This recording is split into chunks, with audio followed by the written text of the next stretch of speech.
എല്ലാവർക്കും ഭാരതീയൻ കുടുംബത്തിലേക്ക് സ്വാഗതം. ചിലർ സംശയം എഴുതി ചോദിച്ചിരിക്കുകയാണ്. ബഹുമാനപ്പെട്ട ആചാര്യസ്വാമി, ഒരു സംശയം, സ്വർഗ നരകങ്ങൾ ഉണ്ടോ? ഇതാണ് ചോദ്യം. ദയവായി ഇതിന് വ്യക്തമായ മറുപടി തരണം. ഇവിടെ സ്വർഗവും നരകവും, നമ്മൾ സുഖം അനുഭവിക്കുകയാണെങ്കിൽ നമ്മൾ സ്വർഗത്തിലാണ്, ദുഃഖം അനുഭവിക്കുകയാണെങ്കിൽ നമ്മൾ എവിടെയാണ്? നരകത്തിലുമാണ്. അപ്പോൾ ഭാഗവതത്തിൽ 28 നരകങ്ങളെക്കുറിച്ച് പഞ്ചമസ്കന്ധത്തിൽ പറയുന്നുണ്ട്. അതുപോലെ ദേവി ഭാഗവതത്തിൽ സത്യവാന്റെ ഭാര്യയായ സാവിത്രിയോട് യമധർമ്മൻ 86 നരകങ്ങളെക്കുറിച്ച് പറയുന്നുണ്ട്. യഥാർത്ഥത്തിൽ നരകം,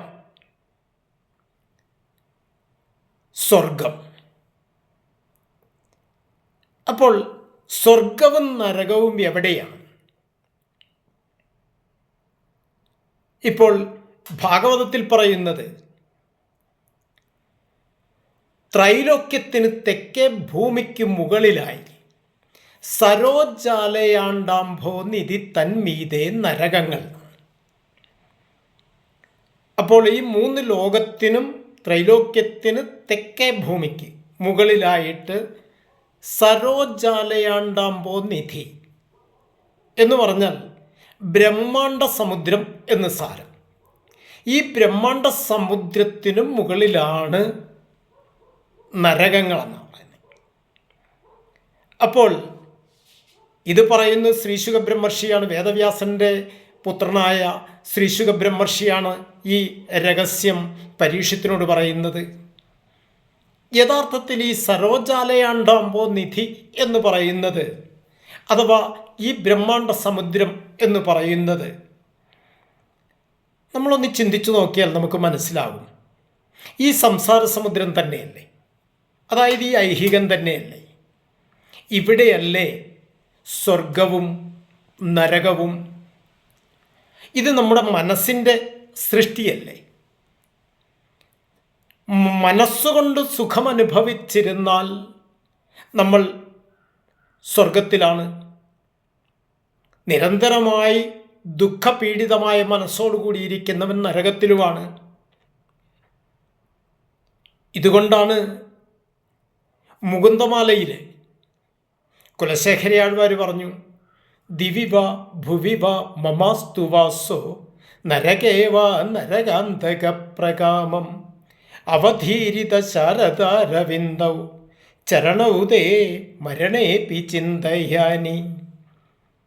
ദിവി ഭൂവി നരകേ. ഭഗവാനോട് പ്രാർത്ഥിക്കുകയാണ്, ഭഗവാനെ അങ്ങനെ ദിവി സ്വർഗത്തിലോ, ഭൂവി ഭൂമിയിലോ, നരകെ നരകത്തിലോ എവിടെ വേണമെങ്കിലും സൃഷ്ടിച്ചുകൊള്ളൂ. അടിയനൊരു പരാതിയുമില്ല. പക്ഷെ ഒരൊറ്റ അപേക്ഷ മാത്രമേ ഉള്ളൂ. അവധീരിത ശാരദാരവിന്ദവും, ശരത്കാലത്ത് വിടർന്നു വരുന്ന താമര പോലെ മനോഹരമായ അങ്ങയുടെ പാതാരവിന്ദങ്ങൾ മാത്രമാവണേ എപ്പോഴും എൻ്റെ മനസ്സിൽ ഉണ്ടാവേണ്ടത്.